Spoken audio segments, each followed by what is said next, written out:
ठीक है। आऊज़ु बिल्लाहि मिनश शैतानिर रजीम, बिस्मिल्लाहिर रहमानिर रहीम, रब्बि इश्रह ली सदरी व यस्सिर ली अमरी वहलुल उक़दतम मिन लिसानी यफ़क़हू क़ौली। अल्लाहुम्मा फ़क़्क़िहना फ़िद्दीन। अल्लाहुम्मा इन्नी अस्अलुका इल्मन नाफ़िअ व रिज़्क़न तय्यबा व अमलन मुतक़ब्बला। रब्बना ला तुज़िग़ क़ुलूबना बअद इज़ हदैतना व हब लना मिन लदुनका रहमा इन्नका अंतल वहाब।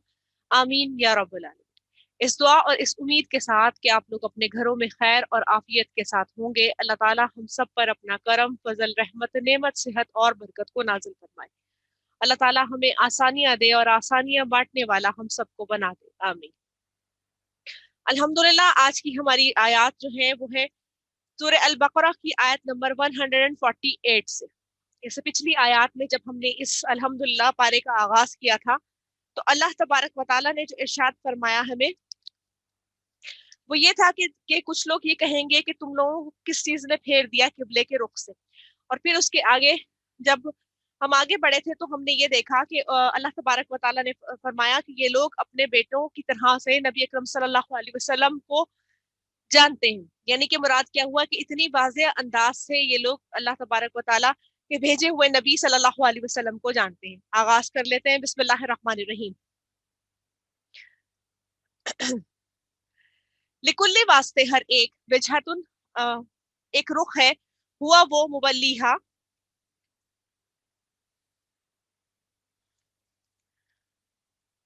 हुआ मुवल्लीहा कि वो मुंह फेर लेता है उसकी तरफ। फस्तबिकुल खैरात, बस सबकत करो नेकियों में। ऐनमा तकूनू, जहां कहीं भी हो तुम। बिकुमुल्लाही, ले आएगा तुमको अल्लाहु, अल्लाह ताला, जमिया, सबके सबको। इन अल्लाह, के बेशक अल्लाह ताला, अला ऊपर, कुल्ली हर शैइन कदीर, हर चीज पर कुदरत रखने वाला है। अल्लाह तबारक व तआला ने इरशाद फरमाया कि हर एक का कोई ना कोई मरकज होता है, मगर मुसलमानों को नेकियों की तरफ दौड़ लगानी है। जिससे मोहब्बत हो उस चीज में हम आगे बढ़ते हैं। क़यामत के दिन अल्लाह तबारक व तआला सबको पकड़कर एक जगह पर ले आएगा, यानी सब उसकी गिरफ्त में होंगे। कोई शख्स अल्लाह ताला से भाग नहीं सकता। जिसने पैदा किया है उसकी ताकत सबसे ज्यादा है। ये बात है कि अल्लाह की तरफ ही जाना है। मुराद क्या हुई कि नबी अकरम सल्लल्लाहु अलैहि वसल्लम को अल्लाह तबारक व तआला हुक्म फरमा रहे हैं और हमारे लिए कह रहे हैं कि तुम कहीं पे भी हो, तुम्हें रुख जो है वो अल्लाह तबारक व तआला ही की तरफ करना है। और फिर कहा गया कि नेकियों में कसरत करनी है। अब नेकियों में कसरत का क्या मतलब हुआ? नेकी क्या है? नेकी हर वो काम है जो अल्लाह तबारक व तआला ने बयान फरमाई है नबी अकरम सल्लल्लाहु अलैहि वसल्लम के जरिए से। लेकिन क्या है, उसका एक स्टैंडर्ड पैरामीटर है। वो क्या है कि वो एक तो ईमान के साथ की जाए, और दूसरे नंबर पे जो चीज है वो क्या है, वो है वो सुन्नत रसूल सल्लल्लाहु अलैहि वसल्लम के तहत की जाए।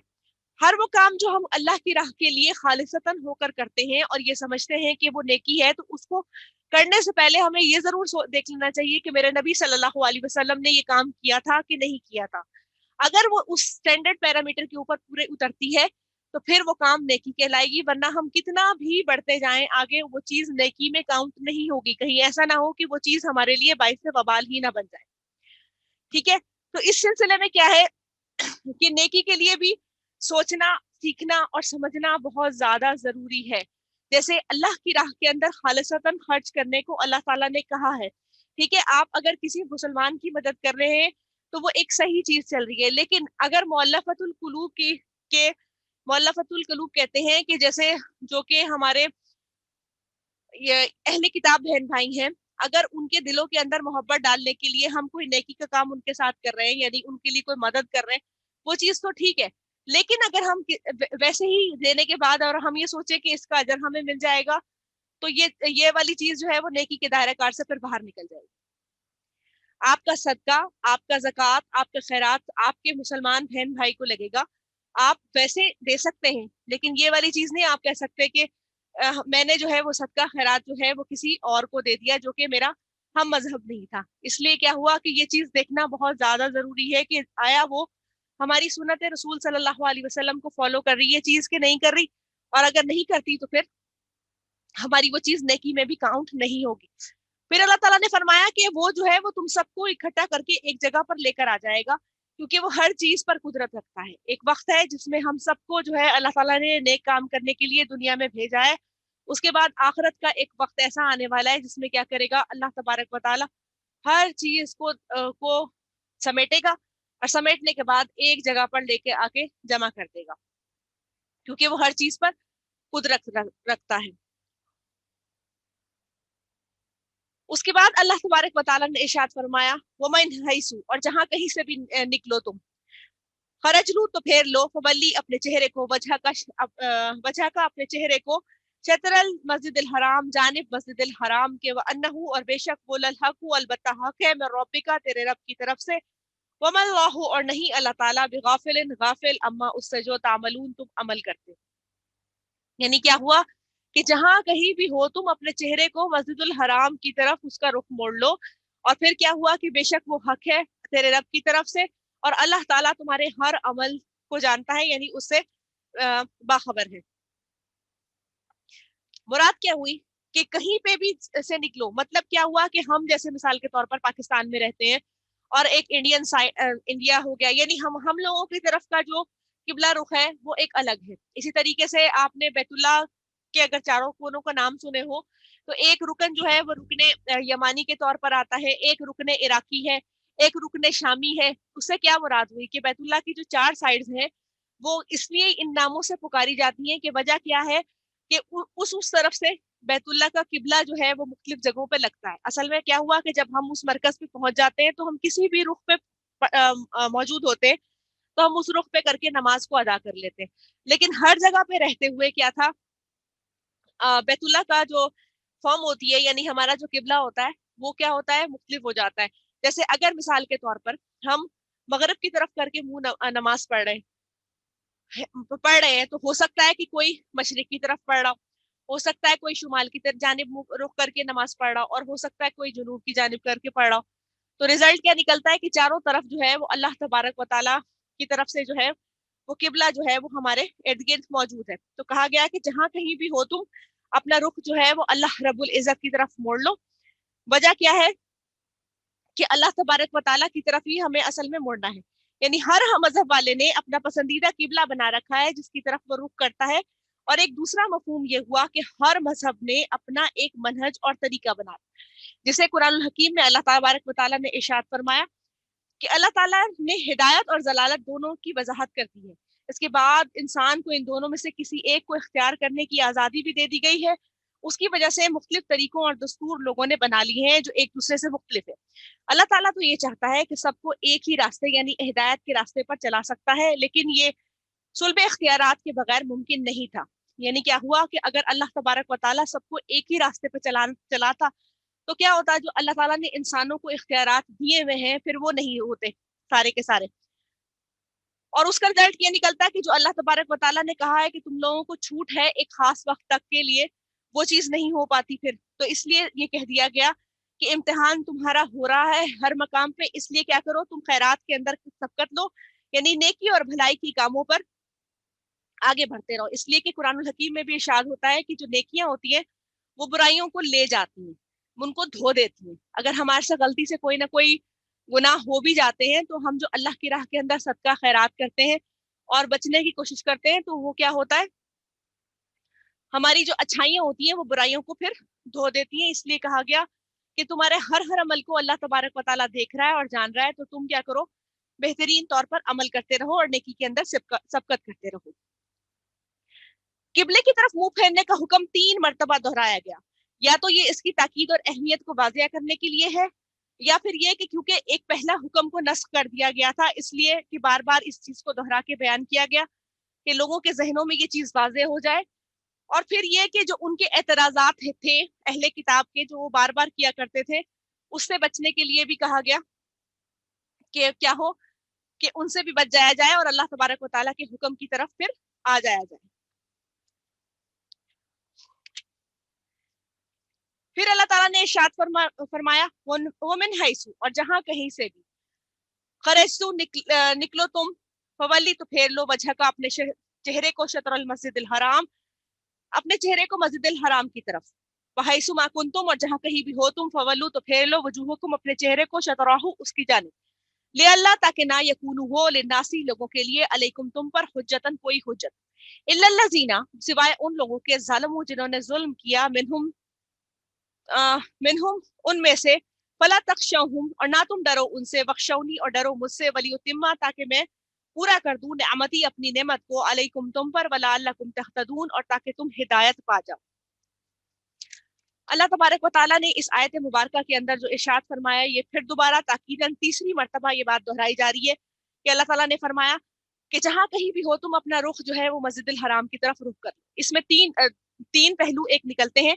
वो क्या कि पहले नंबर पे कहा गया कि अपना रुख जो है वो बैतुल्लाह की तरफ मोड़ लो। मतलब क्या था कि वो पिछला हुक्म जो था बैतुल मक़दस की तरफ जाने का वो नस्ख कर दिया गया। अब नस्ख करने के बाद अगली बात क्या की गई कि अपना रुख बैतुल्लाह की तरफ मोड़ लो। दूसरे नंबर पे सवारी के ऊपर जाने का हुक्म दिया गया कि कहीं पे भी तुम सवारी के ऊपर जा रहे हो तो अपना रुख जो है वो बैतुल्लाह की तरफ मुंह उसका कर लो। और फिर उसके बाद क्या हुआ कि यानी कि अपना अपना रुख बैतुल्लाह की तरफ कर लो और उसके बाद जो है फर्ज नमाज की अदायगी फिर होगी। नवाफिल जो है अगर सवारी कहीं पे भी जा रही है तो आप किसी भी तरफ रुख करके नमाज पढ़ सकते हैं। तीसरा हुक्म जो है वो पुरजोर तायीद के साथ है जिसमें ये कह दिया गया कि अब जो है तुम्हारा रुख जो होगा वो बैतुल्लाह की तरफ ही होगा और वहीं पे तुमने मुंह करके नमाज पढ़नी है और जहां से भी तुम आओ। तो इस सिलसिले में ये कहा गया कि पहला हुक्म काबे के आसपास के लिए था और दूसरा हुक्म शहर के लिए और तीसरा हुक्म जो अब ये दिया गया तो ये पूरी दुनिया के लिए दे दिया गया कि अब जो है कहीं पे भी मुसलमान मौजूद होंगे उन्होंने क्या करना है, उन्होंने बैतुल्लाह की तरफ मुंह करके नमाज की अदायगी करनी है। और फिर ये हुआ कि यानी कि इस सिलसिले में मुफस्सिरीन ने ये कहा कि उनके लिए जो काबे को देख रहे हैं उनके लिए ये हुक्म दिया गया पहले, फिर वो कहीं पे भी हो और तीसरा क्या वो सफर की हालत के अंदर हो। तो तीनों हालतों का जिक्र मैंने आपके सामने किया। तकरार के मानी हमेशा ताकीद के लिए आते हैं। जब किसी बात की तकरार की जा रही होती है तो मतलब क्या होता है कि उस बात की अहमियत को वाज़िह करना होता है। जैसे मक्की सूरतों के अंदर अल्लाह तबारक व तआला बारहा हमें जो है वो जन्नत और दोज़ख के बारे में बयान फरमाते। वजह क्या है कि अल्लाह तबारक व तआला असल में हमें क्या बयान कर रहे होते कि देखो ये चीज है और इसके ऊपर इस तरीके से अमल करना है। फिर कहा गया कि काबे की तरफ मुंह करके नमाज पढ़ना ताकि लोग तुम पर एतराज ना करें, क्योंकि एतराज करने वाले कहेंगे कि कभी तुम इस जानिब मुंह करके नमाज पढ़ते हो कभी दूसरी जानिब। अपने अमल को एक ही तरफ रखना यानी अल्लाह ताला की तरफ। और फिर ये कहा गया कि जो लोग जुल्म करते हैं, जो लोग एतराज से बाज नहीं आएंगे, मगर अल्लाह ताला कहते हैं कि सही काम को लोगों के एतराज के बावजूद भी अदा करो क्योंकि अल्लाह तबारक व ताला तुम्हारे तमाम तर आमाल को जानता है। और फिर सबसे बढ़कर अल्लाह ताला ने फरमा दिया कि तुम उनसे मत डरो, मुझसे डरो। अब क्या हुआ कि मुझसे डरो का मतलब क्या हुआ? हम दुनिया में बहुत सारे काम लोगों के डर की वजह से कर रहे होते हैं और ये समझते हैं कि अल्लाह तो माफ करने वाला है, दुनिया को खुश करना बहुत ज्यादा जरूरी है। अल्लाह तबारक व तआला ने इरशाद फरमा दिया कि दुनिया की पैरवी नहीं करनी बल्कि मेरी पैरवी करनी है क्योंकि अल्लाह तबारक व तआला से ही डरने का हक है।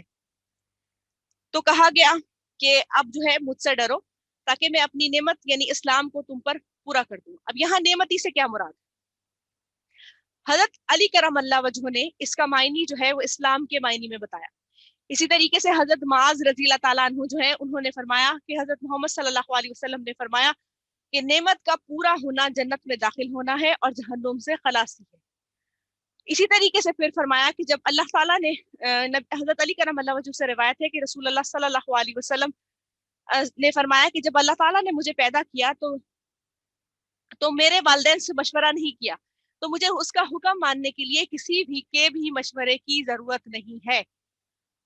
और फिर क्या हुआ कि अल्लाह तबारक व तआला की जो नेमत है ना वो उसकी सबसे बड़ी दौलत है जो यानी कि सबसे बड़ी करम नवाजी है जो अल्लाह तबारक व तआला इंसानों को देता है। वो क्या है? उन्हें हल्का बगोशे इस्लाम करता है यानी उन्हें मुसलमान करता है। हम असल में पैदाइशी मुसलमान है ना, हमें इसलिए इन चीजों की अहमियत का अंदाजा नहीं कि जब जो है अब जिस तरीके से एक आजादी की कैफियत का अंदाजा नहीं होता ना हमें जब हम एक आजाद मुल्क के अंदर रहते हैं। ये अभी आप ये देखें कि फ्राइडे को 5th थी, कश्मीर डे था। एक दिन के लिए चले हमें थोड़ा सा एहसास हो जाता है कि वो लोग जो है वो ऑक्यूपाइड कश्मीर में रहते हैं, कितने जुल्म सितम का शिकार है और क्या है।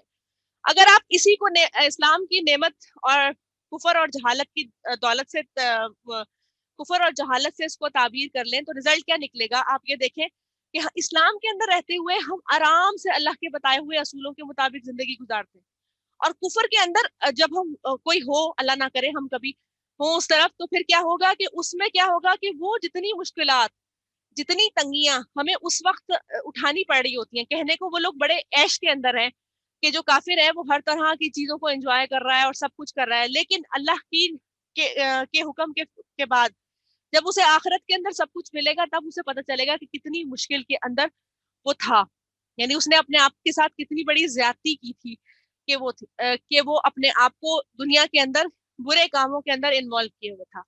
تو ہم کیونکہ رہے ہیں نا شروع سے الحمدللہ اسلام کے اندر، یعنی پیدائشی ہم الحمدللہ مسلمان ہیں، تو ہمیں اس نعمت کا ابھی اندازہ نہیں ہوتا، اس لیے کہا گیا کہ اللہ تعالیٰ نے تم پر اپنی نعمت کو تمام کر دیا، اور پھر کہا وَلَعَلَّكُمْ تَهْتَدُونَ، تاکہ تم ہدایت پا جاؤ۔ اب ہدایت پا جاؤ کس لیے؟ کہ جو اللہ تعالیٰ نے اپنا راستہ بیان فرما دیا، جو اس پہ آ گیا وہ ہدایت کا راستہ اس نے اختیار کر لیا، اور یہ ہدایت کا راستہ بڑا قیمتی راستہ ہے، ٹھیک ہے؟ تو کہا گیا کہ تاکہ تم ہدایت پا جاؤ تو اس راستے کی طرف آ جاؤ۔ پھر فرمایا گیا کما ارسلنا فیکم، جیسا کہ بھیجا ہم نے، فیکم تم میں سے، رسولن ایک رسول کو، منکم تم میں سے، یتلو جو کہ پڑھتا ہے، علیکم تم پر، آیاتنا ہماری آیات کو، وَيُزَكِّيكُمْ اور وہ پاک کرتا ہے تمہیں، وَيُعَلِّمُكُمُ الْكِتَابَ اور وہ سکھاتا ہے تم کو، الکتاب کتاب کو، والحکمت اور حکمت کو، وَيُعَلِّمُكُمْ اور وہ سکھاتا ہے تم کو، مَا لَمْ تَكُونُوا تَعْلَمُونَ اس بات کو جو کہ تم نہیں جانتے ہو۔ نبی اکرم صلی اللہ علیہ وسلم کے لیے ان کے دادا حضرت ابراہیم علیہ السلام نے بھی دعا فرمائی تھی نا کہ اے اللہ ہمارے درمیان میں سے ایک رسول کو بھیج جو کہ ہم پر جو کہ ہمیں حکمت کی تعلیم دے اور ہمیں آیات کو پڑھ کر سنائے۔ تو اللہ تبارک و تعالیٰ نے یہاں پر نبی اکرم صلی اللہ علیہ وسلم کے بھیجنے کا مقصد کو واضح کر دیا 4 نکات کے ذریعے سے کہ اللہ تعالیٰ نے تمہارے درمیان نبی اکرم صلی اللہ علیہ وسلم کو بھیجا ہے جو کہ کیا کرتے ہیں، آیات کو سکھاتے ہیں، تزکیہ نفس کرتے ہیں، کتاب اور حکمت کی تعلیم دیتے ہیں، یعنی کتاب کی بھی تعلیم دیتے ہیں اور حکمت کی بھی تعلیم دیتے ہیں۔ اب آیات کو سکھانا کیا ہے؟ آیات کو سکھانا ہے قرآن الحکیم کا سکھانا۔ نبی اکرم صلی اللہ علیہ وسلم نے فرمایا کہ قرآن کو اپنی آواز سے زینت بناؤ۔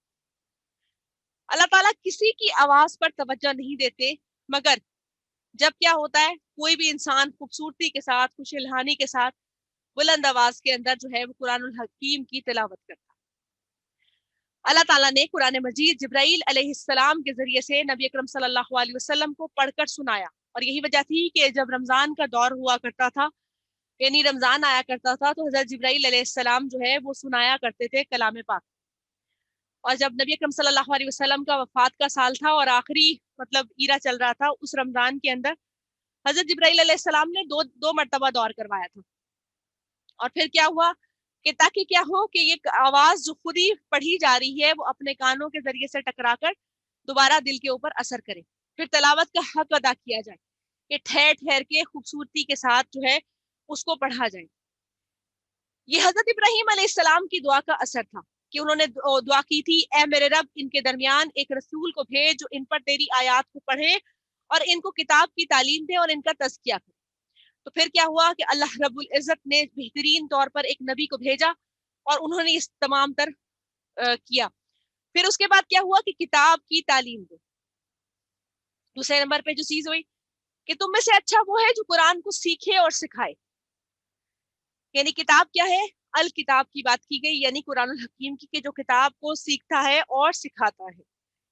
اچھا یہاں پر جو ہے قرآن کے احکامات، اس کے معنی، اس کے مفہوم کی تعلیم ہے، یعنی کیا ہوا کہ گریجول اور سلو لرننگ کے ذریعے سے آہستہ آہستہ سے سمجھایا جائے، یعنی یہ نہ کیا جائے کہ مکمل طور پر بس جلدی جلدی پڑھ لیا جائے، سمجھ ایک چیز نہ آئے۔ اور اس کے ساتھ کیا ہوا کہ شاگرد استاد اور کتاب کے ذریعے سے، یعنی ایک ہمارا جب بھی کوئی کریکولم سیٹ ہوتا ہے تو اس کے اندر ایک 3 چیزیں دیکھی جاتی ہیں نا، اسٹوڈنٹ، ٹیچر اور جو کتاب جو ہوتی ہے پرٹیکولر جسے ہم کریکولم کہتے ہیں، یعنی کہ نصاب جس کو بولا جاتا ہے۔ تو یہ اس طریقے سے ایک پراپر طریقے سے لرننگ کا ماحول اللہ تبارک و تعالیٰ نے دیا۔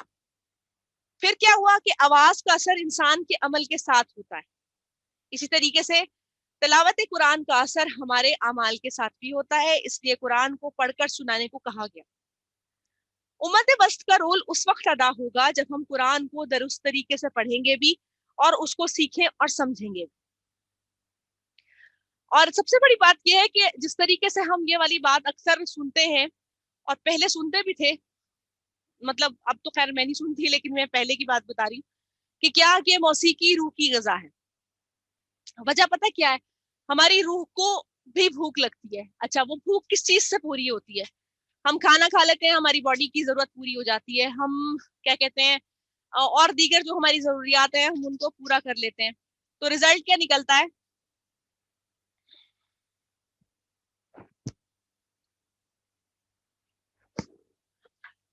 ریزلٹ یہ نکلتا ہے کہ جب ہماری روح کو بھوک لگتی ہے نا تو ہمیں سمجھ نہیں آتی، ہمیں سمجھ نہیں آتی. ہم کیا کرتے ہیں؟ موسیقی کے پیچھے پڑ جاتے ہیں. یہ گانا سنیں گے، تھوڑی دیر کے لیے محو ہو جائیں گے، پھر کیا ہوگا؟ یہ موسیقی کے جو آلات ہوتے ہیں نا، یہ سارے کے سارے شیطان کے ہتھیار ہوتے ہیں. نہ چاہتے ہوئے بھی ہمارے ہاتھ ہلنا شروع ہو جاتے ہیں، ہمارا پاؤں جو ہے وہ تھرکنا شروع ہو جاتا ہے، اور اس طرح کی ہم ایکٹیویٹیز کے اندر شامل ہو جاتے ہیں. اصل میں ہماری روح کی غذا جو ہے وہ ہے اللہ تبارک و تعالیٰ کا کلام. اسی لیے کہا گیا کہ اپنے گھروں کو تلاوت سے آراستہ کرو. کیسے؟ جب ہم بہت کوئی خوبصورت تلاوت سنتے ہیں نا، ہمیں قدرتی طور پر سکون ملنا شروع ہو جاتا ہے. جیسے کہ بہت خوبصورت انداز سے اگر آپ سورہ الرحمن کی تلاوت اس وقت سنیں جب آپ شدید ٹینشن کے اندر ہوئے یا آپ کو لگ رہا ہے اب دماغ کام نہیں کر رہا، اب یہ لگ رہا ہے کہ بھائی میں بہت تھک گیا ہوں، اب مجھ سے کچھ نہیں ہو پائے گا، سورہ الرحمن کی آپ خوبصورت انداز سے سکون سے بیٹھ کے آپ تلاوت سنیے، آپ کو لگے گا کہ آپ کی باڈی کے اندر بہت زیادہ سکون آنا شروع ہو گیا ہے، آپ بہت تسلی سے ہو گئے. ایک وقت آئے گا آپ اسی جو انداز سے وہ لہن سے وہ پڑھ رہے ہیں قاری صاحب، آپ ان کے ساتھ ساتھ پڑھنا شروع کر دیجئے، اور اس سلسلے میں پھر کیا ہوگا؟ باڈی کے اندر سکون آتا جائے گا. یہ چیز انسان کو آہستہ آہستہ جو ہے آیات کو سیکھنے اور سمجھنے کی طرف بھی لے کر آتی ہے. وجہ یہ کہ آہستہ آہستہ جب ہم سنتے جاتے ہیں نا تو ہمیں لگتا ہے کہ ہاں اس آیت میں اللہ نے ہمارے لیے کوئی نہ کوئی پیغام ضرور دیا ہے، اور یہ جو پیغام ہے نا یہ بڑا قیمتی ہے. اس لیے کہا کہ وہ کیا کرتے تھے؟ پڑھ کے سناتے تھے آیات. اگلا سٹیپ کیا ہے؟ وَيُزَكِّيهِمْ یعنی کہ کیا کرتے ہیں؟ وہ تزکیہ کرتے ہیں. اب کیا ہوا؟ تزکیہ کرنا کیا ہے؟ پاک کرنا، صاف کرنا، نشو نما کرنا، پھر کیا؟ برائی کو چھوڑنے کے لیے کہنا. جب ہم قرآن الحکیم سننا شروع کرتے ہیں نا تو ایسا نہیں ہوتا کہ میں جمپ لگا کے پہلے سے ایک دم سے اس جتنے احکامات مجھے دے دیے گئے میں ایک دم جمپ لگا کے اس تک پہنچ جاؤں گی. وقت کی دھول ہمارے اپنے اعمال اور باقی چیزیں اتنی زیادہ پڑ چکی ہوتی ہے ہمارے دل میں کہ آہستہ آہستہ اس کو صاف کرنے میں ٹائم لگتا ہے. آپ گھبرائیں نہیں کبھی بھی، زندگی کے ہر سٹیج کے اندر ہم گرتے ہیں اور پھر دوبارہ نئے سرے سے اٹھتے ہیں. اچھا پھر کوئی کمی کوتاہی غلطی ہو جاتی ہے فوراً توبہ کرتے ہیں، بشر ہیں زبان سے. یہ نہیں ہوتا کہ بالکل بھی آپ یہ کہہ دیں کہ آج سے تو میں بہت نیک بن گیا ہوں اور اب میری زبان سے کوئی بات نہیں نکلے گی. نہیں، کمی کوتاہی ہوتی ہے، ہم پھر توبہ کرتے ہیں، پھر معافی اللہ سے مانگتے ہیں، پھر نئے سرے سے تجدید عہد کر کے کھڑے ہو جاتے ہیں کہ نہیں اللہ تعالیٰ معاف کر دیں، اب نہیں کروں گا، کوشش تو کروں گا نا. تو کیا ہوتا ہے؟ گرتے پڑھتے سنبھلتے سنبھلتے انشاءاللہ منزل تک پہنچ ہی جائے گی.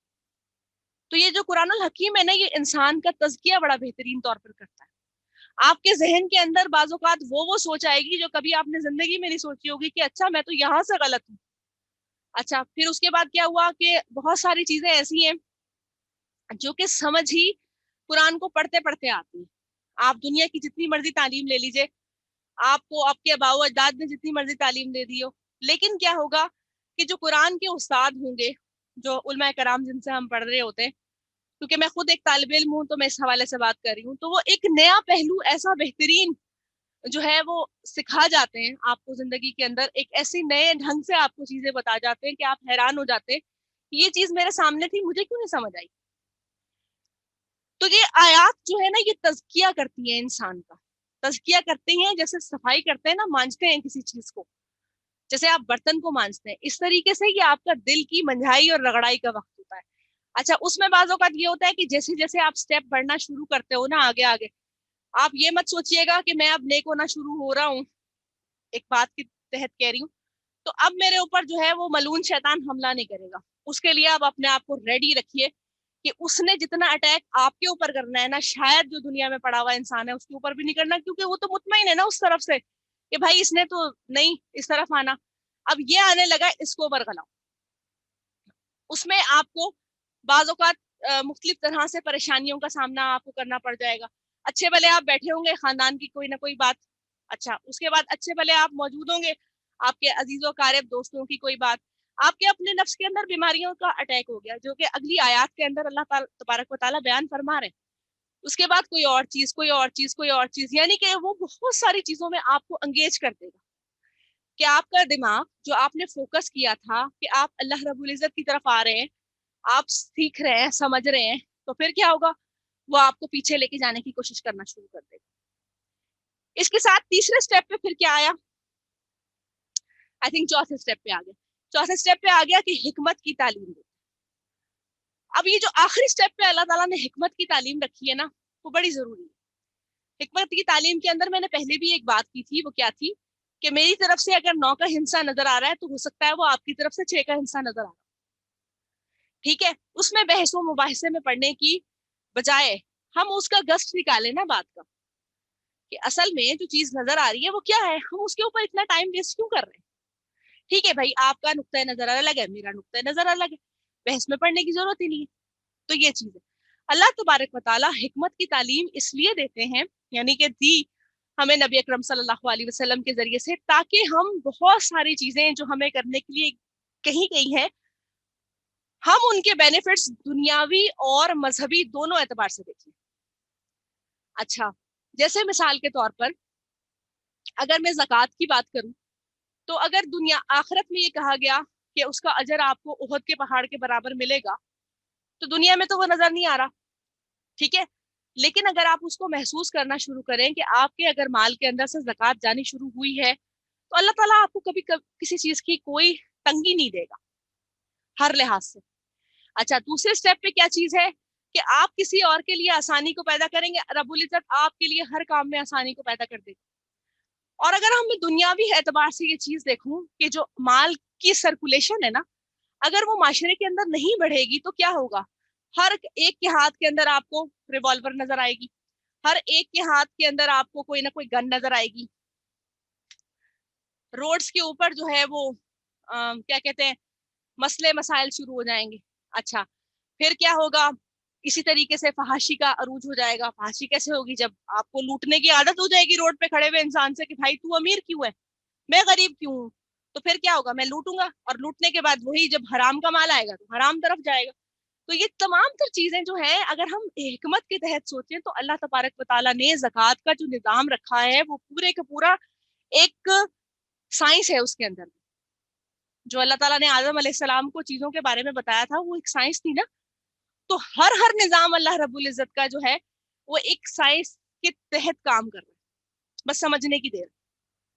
तो इसलिए कहा कि वो क्या करते हैं, किताब की तालीम देते हैं और हिकमत की तालीम, यानी सिचुएशन को डील करने की जो सलाहियत है उसकी तालीम हमें मिलती है। उसका तरीका सारे का सारा हमें नबी अकरम सल्लल्लाहु अलैहि वसल्लम ने बयान फरमाया। आप ये नहीं कह सकते कि पुल बनाने का जो तरीका है ना, वो तो अब ये जदीद जो है ईरा, उसमें हमें पता चल रहा है, नबी अकरम सल्लल्लाहु अलैहि वसल्लम की तालीमात से तो हमें कुछ नहीं पता चलता इस सिलसिले में। कैसे नहीं पता चलता, नबी अकरम सल्लल्लाहु अलैहि वसल्लम ने हर माशरे के अंदर एक अमीर को बनाने का हुक्म दिया है। अमीर कहते हैं लीडर, या किसी को डील करने के लिए कोई एक बड़ा जो हम बना लेते हैं। अच्छा, फिर उसके अलावा माशरती जिंदगी में लोगों के लिए जो इस्तिलाहात वक्त और जरूरत के हिसाब से दी गई, सूरत रसूल उसे बयान फरमाती है। आप चाहे हेलीकॉप्टर बना लें, आप चाहे कोई और चीज बना लें, आपको सुन्नत रसूल हर मामले के अंदर रहनुमाई जरूर देगी कि जब ये काम शुरू करना है तो मशवरा करना है, मशवरा करना है तो किस तरीके से आगे बढ़ना है, उसमें क्या चीज करनी है। हाँ, अगर आप ये समझते हैं कि अगर आपको रेत रेत बजरी सीमेंट वगैरह के बारे में बयान किया जाए, तो देखिए कोई भी कोई जो दीन होता है ना, वो बेसिक्स की तालीम देता है, और बेसिक्स के अंदर से वही हिकमत होती है जो आगे उस मामले को लेकर चलती है। तो कहा गया कि मालम तकूनु तालमून, कि उस चीज की उन्होंने तुम्हें तालीम दी जिसको तुम नहीं जानते थे। फिर फरमाया फस्कुरूनी, बस तुम याद रखो मुझे, बस तुम जिक्र करो मेरा। एक मिनट, बस याद करो मुझको, अज़कुरकुम, मैं याद रखूंगा तुम्हें, वशकुरूली, और तुम शुक्र करो मेरे लिए, वला तकफुरून, और ना तुम नाशुक्री करो मेरी। अब फरमाया कि तुम याद करो मुझे। उस आयत मुबारका के फौरन बाद अल्लाह तबारक व तआला ने, आप गौर करें तो ये आयत जो अगली फौरन बयान कर दी, तो फिर क्या हुआ, ये किस लिए थी, जरा सोचे। इसलिए कि अल्लाह तबारक व तआला ने फरमा दिया कि मौल्लिम मैंने भेज दिया है, तुम्हें सिखा दिया है कि किस तरीके से तुमने किताब इलाही को पढ़ना है, उसके बाद उसकी तिलावत करनी है, फिर हिकमत की तालीम तुम्हें दे दी है। अब क्या करना है, लेने के बाद जो है वो बादशाह नहीं बन जाना, क्या करना है, मेरा जिक्र करना है। इसलिए कि कुरानुल हकीम में अल्लाह तबारक व तआला इरशाद फरमाते हैं, अला बिज़िक्रिल्लाहि तत्मइन्नुल कुलूब, कि खबरदार दिलों का सुकून अल्लाह की याद के अंदर। जिक्र खाली जबान से अदा होने वाला जिक्र नहीं है। अगर आप गौर करें ना, तो जिक्र एक इबादत है जो कि हर तरह से अदा होती है। नमाज पढ़ते हैं उसमें जिक्र करते हैं, जबान से तस्बीह करते हैं उसमें जिक्र करते हैं, हमारी बॉडी लैंग्वेज जो कि शुक्र अदा करती है अल्लाह की, हर मामले के अंदर ये कहती है कि ए अल्लाह तेरा बहुत बड़ा एहसान, तूने मुझे खिलाया। ए अल्लाह तेरा बहुत बड़ा एहसान, तूने मुझे देखने की कुव्वत अदा फरमाई। ए अल्लाह तेरा बहुत बड़ा एहसान, तूने मुझे सुनने की कुव्वत अदा फरमाई। तूने मुझे गोयाई दी, तूने मुझे अकल दी, तूने मुझे शऊर दिया, तूने मुझे बाकी चीजें तमाम तर अता फरमाई। औलाद है तो औलाद दी, शोहर है तो शोहर के लिए कहा, वालदैन है तो वालदैन के लिए कहा, बहन भाई हैं तो बहन भाइयों के लिए कहा। या हर हर चीज के अंदर ये जो आपकी बॉडी लैंग्वेज और जेस्चर है ना आपका पूरे का पूरा, ये सारे का सारा क्या करता है, ये फस्कुरू नहीं करता है। आपके हर हाल के अंदर जो आप अदा कर रहे हैं ना रब के लिए, ए अल्लाह तेरा शुक्र, या फिर आप अल्हम्दुलिल्लाह सिर्फ बोलते, या आप बोलते कुछ नहीं है, सिर्फ आपके जहन के अंदर वो जो कहते हैं ना, अचानक से निगाहें आसमान की तरफ से बुलंद हो जाती हैं किसी चीज को देखिए, वो क्या है, वो निगाह से शुक्र अदा हो। आप सद्दे शुक्र अदा करते हैं, वो आप सद्दे के तौर पर आप अल्लाह का जिक्र कर रहे हैं। हर चीज में अल्लाह ताला ने कहा तुम याद करो मुझे और मैं याद करूंगा तुम्हें। नबी अकरम सल्लल्लाहु अलैहि वसल्लम का इरशाद है कि नेमतों का शुक्र उसको बढ़ाता है और नाशुक्री उसको घटा देती है। ठीक है, और ये घटाना बाज़ौकात क्या होता है, ये बाज़ौकात माल के अंदर घटाना नहीं होता, ये जिस्म के अंदर बेसुकूनी को पैदा करना होता है। आपको कभी ऐसा नहीं लगेगा, हो सकता है दौलत का बहुत ज्यादा अंबार हो, आपके पास ना कमी हो रही हो, लेकिन आपके दिल का जो सुकून छिन जाएगा ना, वो भी बहुत बड़ी नेमत है। वो वहां से भी अल्लाह तबारक व तआला आपको अल्टीमेटम दे रहा होता है कि देखो अभी भी वक्त है, मेरा शुक्र अदा कर लो, मैंने तुम्हें इतना सब कुछ दे दिया। हदीस कुदसी में आता है कि अल्लाह तबारक व तआला इरशाद फरमाते हैं कि मेरा बंदा जैसा मुझे गुमान करता है वैसा ही मुझको पाए, यानी कि जैसा वो मेरे बारे में सोचता है ना बिल्कुल वैसा पाएगा। यहाँ पर ये नहीं है कि नाउजुबिल्लाह अल्लाह तबारक व तआला के हाल और कैफियत के बारे में सोचना है, बल्कि ये सोचना है कि जैसे इंसान ये बात करता है कि मेरे रब ने मुझे कभी अकेला नहीं छोड़ा, मेरा रब मुझे कभी अकेला नहीं छोड़ेगा।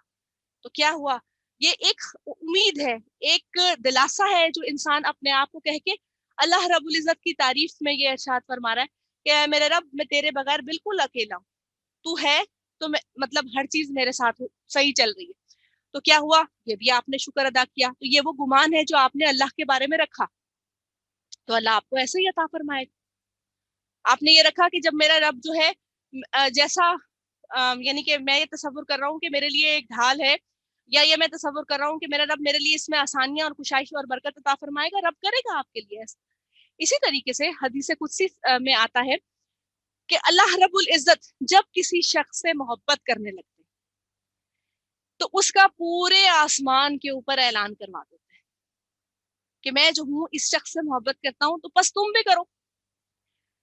तो फरिश्ते जो है वो आसमान दर आसमान उस बात को करते हैं कि अल्लाह रब्बुल इज्जत उस शख्स से मोहब्बत करते हैं कि तो अब सब पर वाजिब है कि हर इंसान उससे मोहब्बत करे। और उसके बाद माफ कीजिएगा, उसके बाद ये बात जो है दुनिया के अंदर मनादी करा दी जाती है कि रब्बुल आलमीन इस शख्स से मोहब्बत करते हैं, बस तुम उससे मोहब्बत करो। तो इस तरीके से बंदों के दिलों में एक दूसरे की मोहब्बत आ जाती है। हम उलमाए कराम से क्यों मोहब्बत करते हैं, आपने बड़े बड़े नाम सुने हैं ना, सुनते ही फौरन दिल के अंदर एक एक मोहब्बत की कैफियत जारी होती है, जिसमें आप जिस तरह से सहीहुल बुखारी हजरत अब्दुल्ला ने लिखी, सॉरी अब्दुल्ला ने नहीं, मोहम्मद इस्माइल शाह बुखारी साहब ने लिखी, تو آپ جو ہے وہ ان کا نام سنتے ہیں، آپ کے دل میں بڑی شدید قسم کی عقیدت آتی ہے کہ کس طرح انہوں نے زندگی بھر جو ہے بخاری شریف کو لکھا ہوگا، کہ حتیٰ کہ ان کے بارے میں یہ کہا جاتا ہے کہ جب ان کا انتقال ہوا تو وہ گھٹنے جس طرح آلتی پالتی کے مار کے جس طرح بیٹھتا ہے بندہ گھٹنوں کو سمیٹ کے، تو کیا ہوا کہ وہ اس طرح بیٹھا کرتے تھے، اور آخر میں جب ان کا انتقال ہوا تو ٹانگیں ان کی اسی طریقے سے مڑی ہوئی تھی. انہوں نے زندگی وقف کی اس سلسلے کے اندر. اسی طریقے سے جو باقی ہیں، جیسے ڈاکٹر فرحت ہاشمی ہے، جیسے ڈاکٹر اسرار احمد ہے، جیسے مولانا طارق جمیل ہے، آپ کیوں ان سے محبت کرتے ہیں؟ اس لیے کہ اللہ تبارک و تعالیٰ ان سے محبت کرتے ہیں، تو اللہ کی جو طرف سے جو محبت ہے وہ آپ محسوس کرتے ہیں ساری طرف. اسی طریقے سے میں سوچی تھی کہ یہ وائس ورسا چلتا ہوگا، بالکل یہی چیز کہ جب اللہ نہ کرے جب اللہ کسی سے محبت نہیں کرتے ہوں گے تو اس طریقے سے نفرت بھی ڈال دی جاتی ہوگی. اب یہ اللہ بہتر جانتا ہے، کیونکہ گمان غلط بھی تو گناہ میں آ جاتا ہے نا، ہم اس کے بارے میں نہیں کرتے. اور پھر کہا گیا شکر ادا کرو میرا، اور کیا ہے ناشکری نہ کرو میری. ہر چیز نا ایک دم سے نہیں آ جاتی. شکر کو کرنا ایک پورا ایسے ہے جیسے لیسن کو یاد کرنا ہے. شکر پورے کا پورا ایک چیپٹر ہے جس کو ہم پڑھتے اور یاد کرتے ہیں. شکر کیا ہے؟ شکر زبان حال سے اور زبان افعال سے. اچھا، زبان حال کیا ہے؟ جو میں بول رہی ہوں الحمدللہ. زبان افعال کیا کہ اپنے اندر کی کیفیت کو بس ایسے کر لینا میرا کمال نہیں ہے. اگر میں کچھ بول رہی ہوں تو میرا کمال نہیں ہے، میرے ذہن کے اندر جو الفاظ آ رہے ہیں وہ اللہ رب العزت ڈال رہے ہیں. اگر خدا نہ خواستہ کوئی ایسی بات ہو جائے. اچھا، ہمارا میٹنگ ٹائم کم ہو گیا ہے، آپ پلیز ری جوائن کر لیجیے. ٹھیک ہے. اعوذ باللہ من الشیطان الرجیم، بسم اللہ الرحمن الرحیم. تو ہم بات کر رہے تھے زبان حال اور زبان افعال سے اللہ کا شکر ادا کرنا. شکر کرنے کی عادت ایک دم سے نہیں آتی. اس کی وجہ یہ ہے کہ ہمیں بہت ساری چیزوں کو سیکھنا پڑتا ہے. جیسے ہم کوئی بھی الفابیٹس کو سیکھنے کی کوشش کرتے ہیں، یا کوئی بھی لیسن کو جس کو ہم سیکھنے کی کوشش کرتے ہیں، اسی طریقے سے شکر کرنے کی عادت کو سیکھنا پڑتا ہے. اس کی وجہ پتہ کیا ہے؟ اس کی وجہ یہ ہے کہ بہت مشکل ہو جاتا ہے، اس لیے کہ دنیا جو ہے، دنیا کیا مانگتی ہے؟ دنیا مانگتی ہے ریاکاری کا ایلیمنٹ، جس میں آپ یہ بتاتے ہیں کہ میرا نام، اگر مثال کے طور پہ میرا نام ہنا ہے تو میں یہ کہتی ہوں ہنا نے یہ کیا تھا اور ہنا نے وہ کیا تھا. ٹھیک ہے؟ تو کیا ہوا کہ اگر میں اسی چیز کو لے کر کیا تھا اللہ نے کروایا، لیکن کیا ہوا کہ جو اگلا جملہ آیا اللہ تعالیٰ نے کروا دیا، یہ شکر ہے. اس میں میرا کمال نہیں ہے. میری تمام تر حسیات، میری تمام تر جو چیزیں ہیں نا، وہ ساری کی ساری کیا ہوتی ہیں؟ وہ اللہ تبارک و تعالیٰ کی دی ہوئی ہیں. اس لیے میں اپنے آپ کو یہ نہیں کہہ سکتی کہ میں سیلف میڈ انسان ہوں. میں تو کیا دنیا میں کوئی بھی انسان نہیں کہہ سکتا کہ وہ سیلف میڈ ہے. یہ جملہ ہی سراسر حماقت کے اوپر مبنی ہے، جو کہ لوگ بڑے دھڑلے سے کہتے ہیں کہ ہم نے تو آج تک کبھی کسی سے کوئی وہ نہیں لیا، ہم تو سیلف میڈ ہیں. سیلف میڈ آپ ہو ہی نہیں سکتے. کس لیے کہ استعمال کیا آپ نے آنکھ اللہ کی، عقل آپ نے اللہ تعالیٰ کی دی ہوئی استعمال کی. اچھا، باقی جو چیزیں تھیں وہ آپ نے اللہ تعالیٰ کی طرف سے دی گئی استعمال کی. وسائل آپ نے اللہ تعالیٰ کی طرف سے دیے گئے استعمال کیے.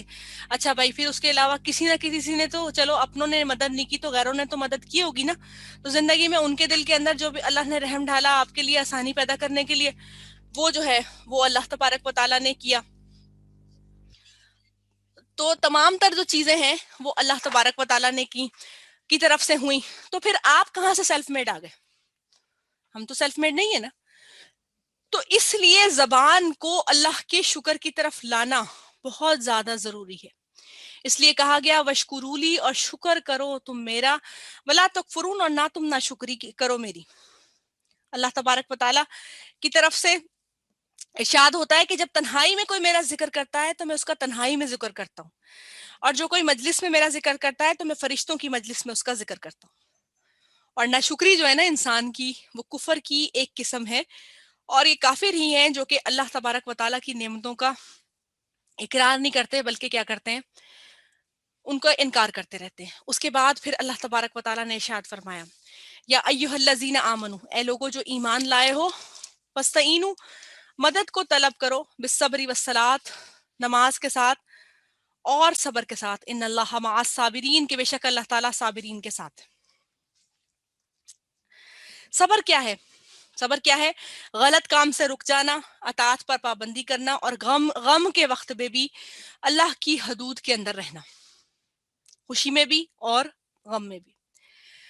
اچھا، اب اس کے بعد کیا ہوا کہ اللہ تبارک و تعالیٰ نے فوراً، غور کیجئے کہ شکر اور ذکر کے بعد فوراً کہہ دیا کہ اللہ سے مدد مانگو۔ کیوں؟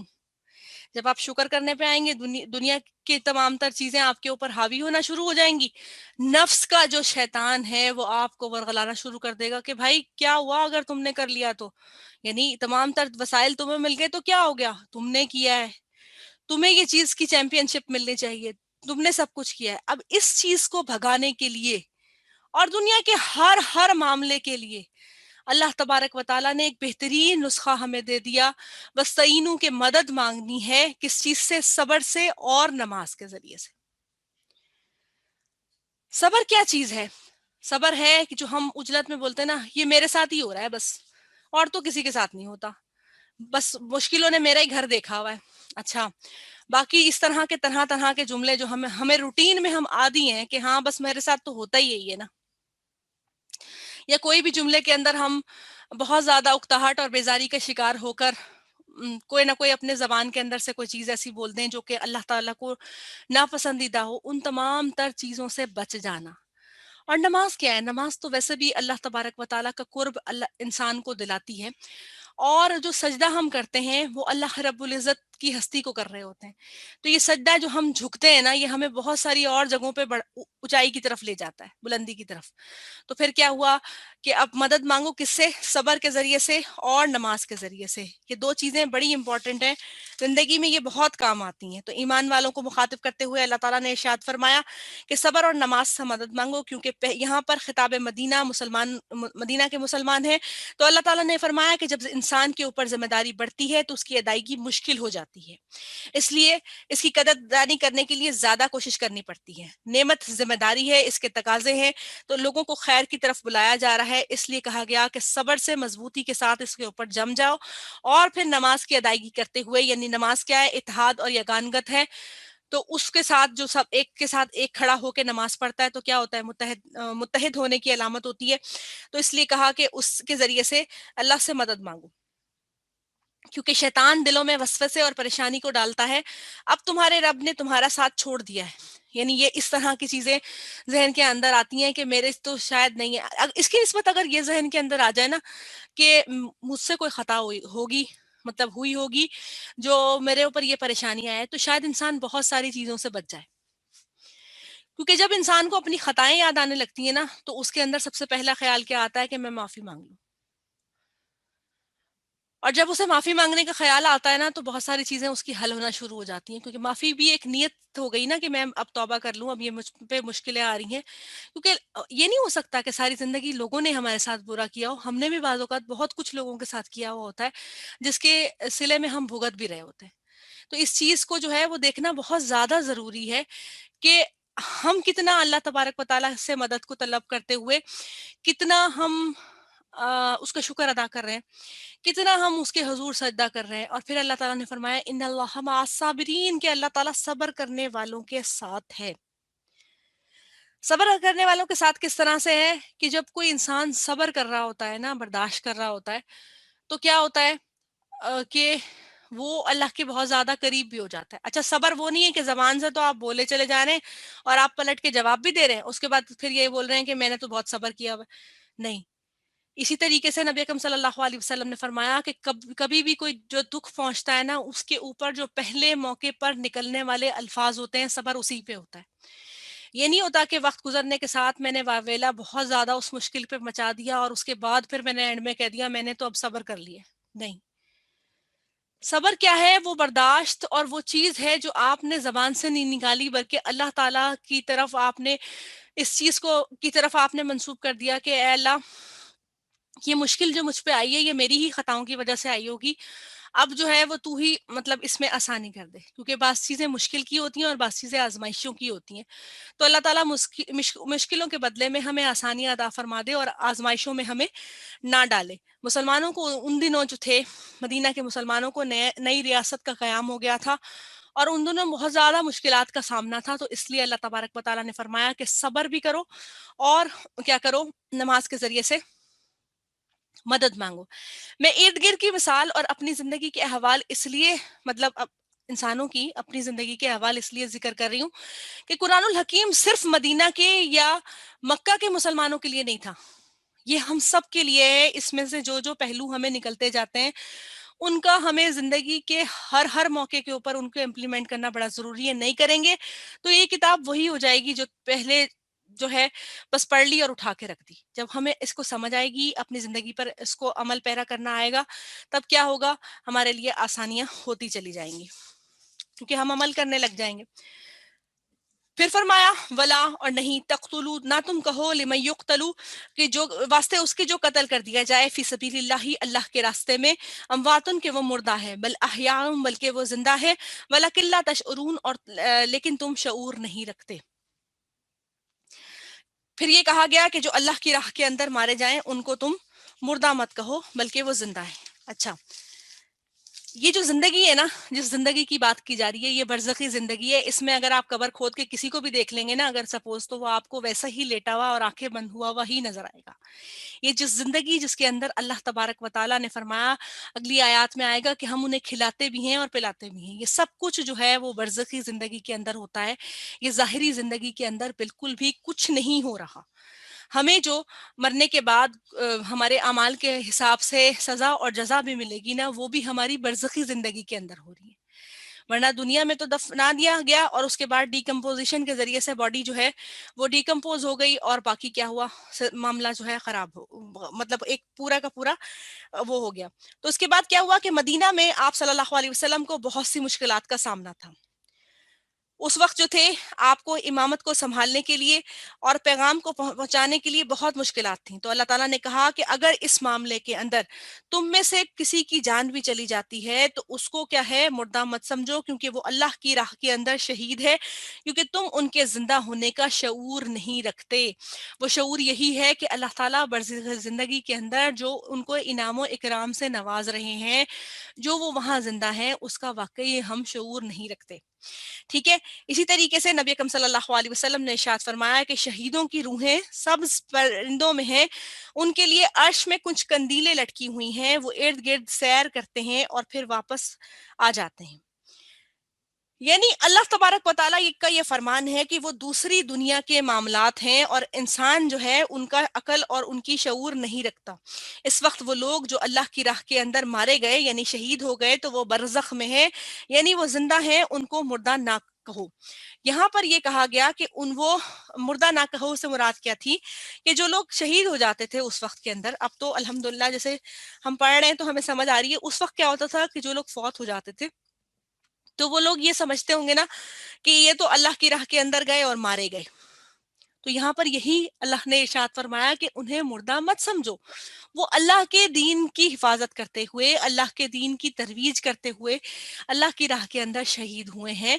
تو وہ اللہ تعالیٰ نے ان کو کیا ہے، خاص قسم کی ایک اعزاز بخشا ہے کہ ان کو مردہ نہ کہا جائے. یہ ان کے اعزاز اور تکریم کے لیے ہے. یہ زندگی برزخ کی زندگی ہے جسے ہم سمجھنے سے قاصر ہیں. یہ زندگی اعلیٰ قدر مراتب انبیاء اور مومنین کو اللہ تبارک و تعالیٰ نے دی ہے. شہید کی روح بعض روایات میں مومن کی روح بھی ایک پرندے کے جوف یعنی سینے میں جنت میں جہاں چاہے پھرتی ہے. اور پھر اللہ تبارک و تعالیٰ نے فرمایا کہ تم ان کے بارے میں مکمل طور پر شعور نہیں رکھتے کہ اللہ تعالیٰ کس طرح انہیں کھلاتا ہے اور کس طرح انہیں پلاتا ہے اور کس طرح انہیں نعمتوں کو عطا فرماتا ہے.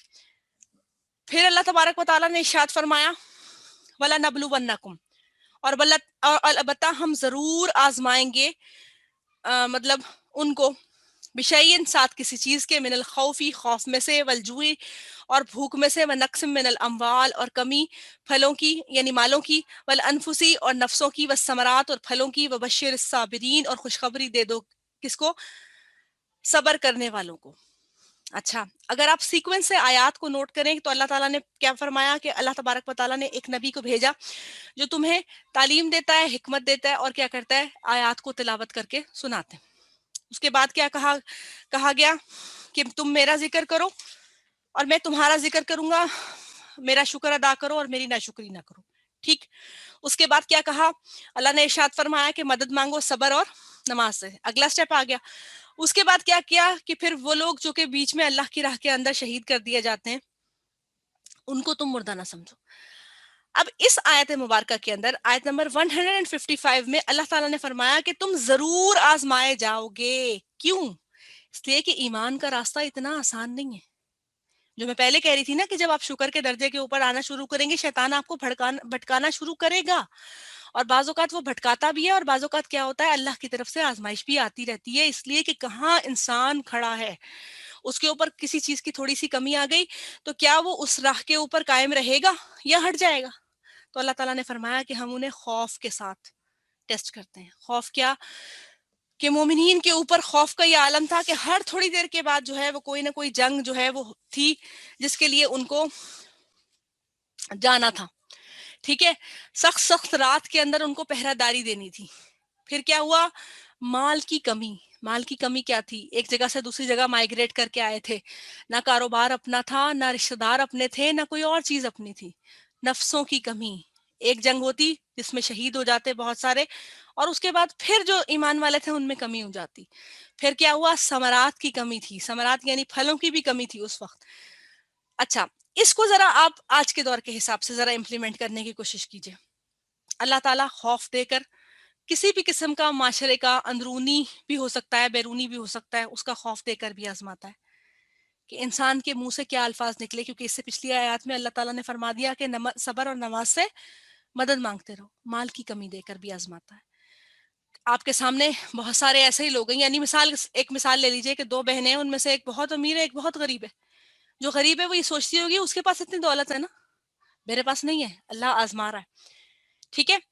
اور یہ تقسیم ساری کی ساری یاد رکھیے گا اللہ کی طرف سے بندوں کی طرف سے تقسیم نہیں ہے. اور اگر بندوں کی طرف سے ایک تقسیم ہوتی تو شاید ہم کسی کو کچھ بھی نہ دیتے اور انہیں محکوم ہی بنا کر رکھتے.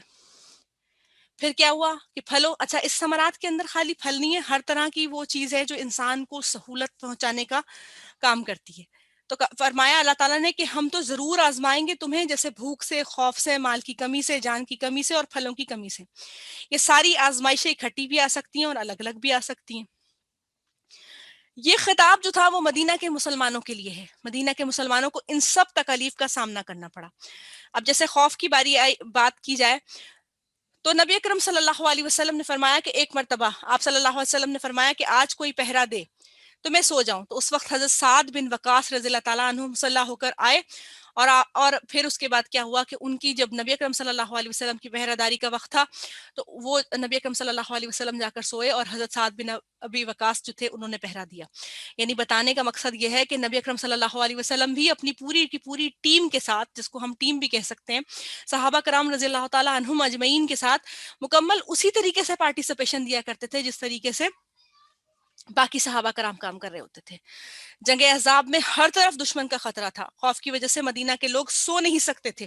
ایک رات مدینہ کے لوگوں نے خوفناک آواز سنی تو وہ گھبرا گئے اور ایک طرف دوڑے.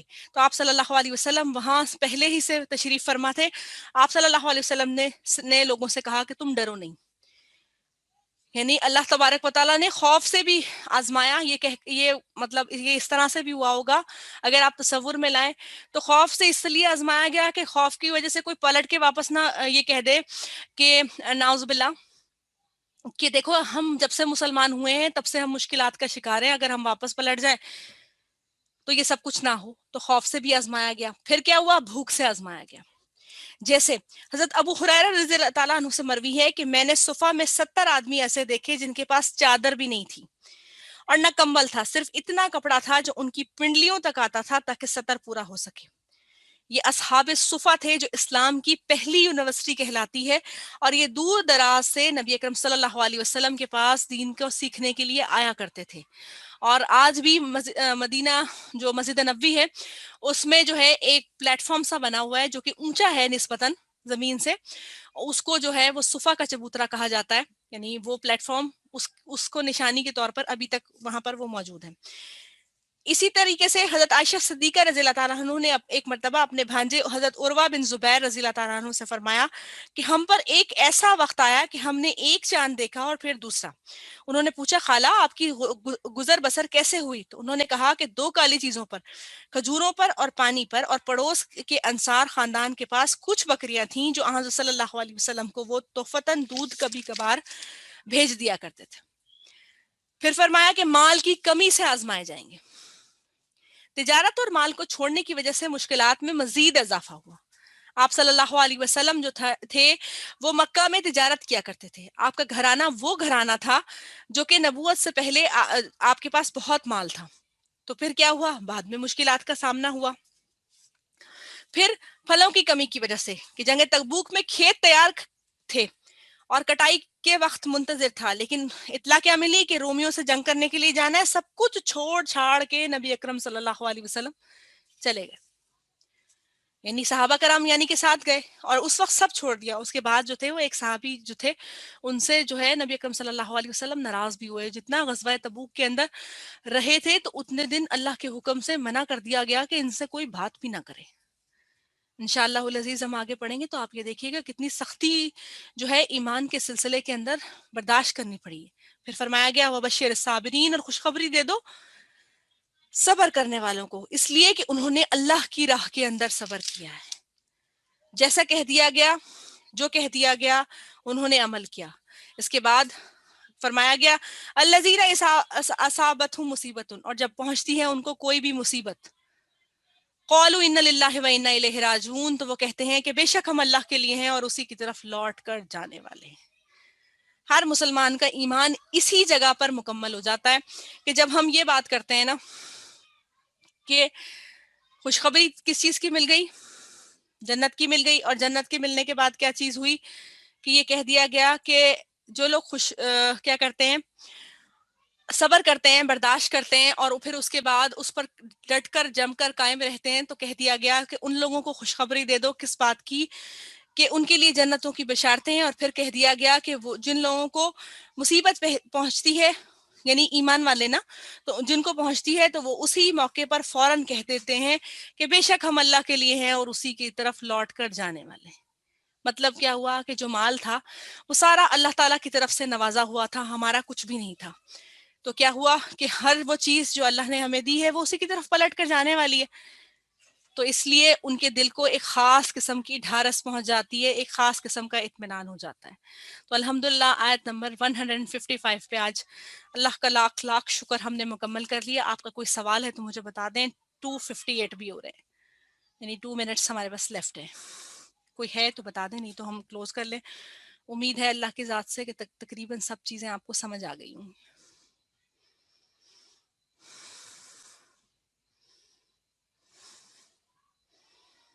ठीक है, चलें फिर मुकम्मल कर लेते हैं। अल्लाह का लाख लाख शुक्र।